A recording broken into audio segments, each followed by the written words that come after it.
Does your mind ever leave without you? You're standing in your kitchen, making coffee, and suddenly you're in a job interview that won't happen for another 3 weeks. You're driving your car, and in a flash, you're in the middle of a difficult conversation you're terrified to have. You're trying to fall asleep, and your mind is crash landing in a dozen different futures, each one a unique and terrifying disaster. We call this overthinking, worry, anxiety, but that's not what it is. It's time travel. And the reason you're so exhausted is that you have been a passenger in the most powerful and most dangerous time machine ever created. Inside your skull is a marvel of evolution. Its technical name is the prefrontal cortex, but its function is far more magical. It is a threat simulator, an ancient survival software that has one primary directive: to keep you alive. A fall, and something older than any of them. To do this, it constantly leaves the present moment and makes jumps into the future.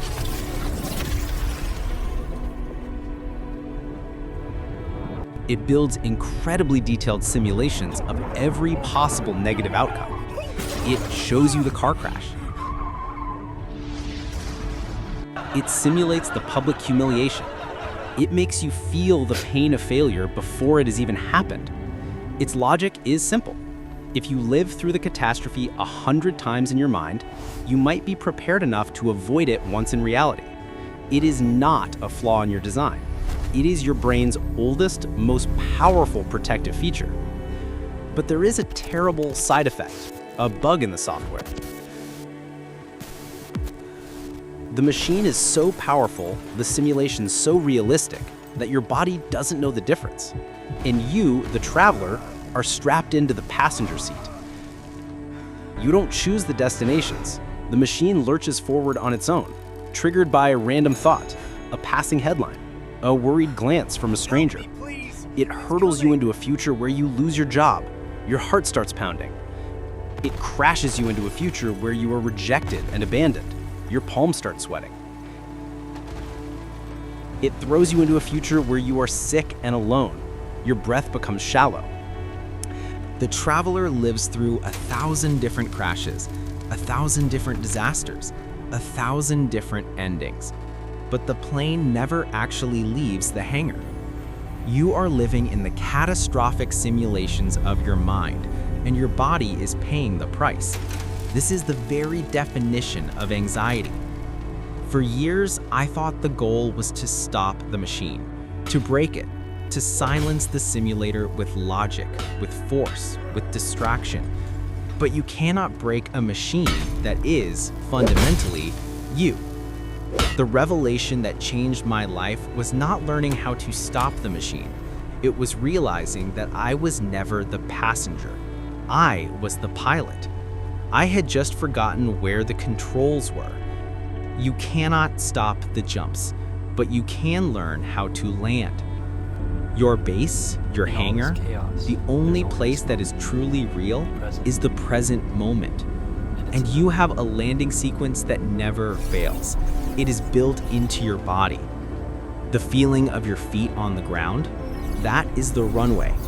The rhythm of your own breathing, that is the landing gear deploying. The warmth of the sun on your skin, the taste of coffee on your tongue, the sound of rain against the window.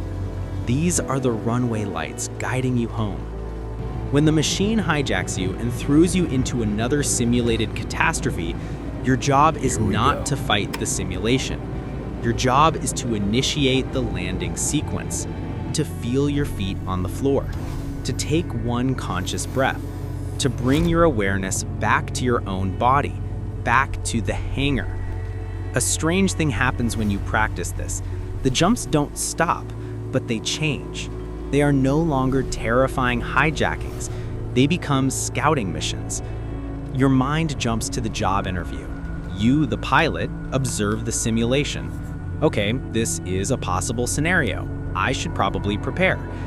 You gather the data, and then you intentionally, skillfully land the machine back in the present. The fear is replaced by awareness. The panic is replaced by preparation. You are no longer a victim of the future. You are a student of its possibilities, safely anchored in the now. The machine was never the enemy. The problem was simply an untrained pilot. Anxiety is living in a future that hasn't happened. Peace is the skill of landing back in the only moment that exists. So, take a breath. Feel your feet on the ground. Welcome home, pilot.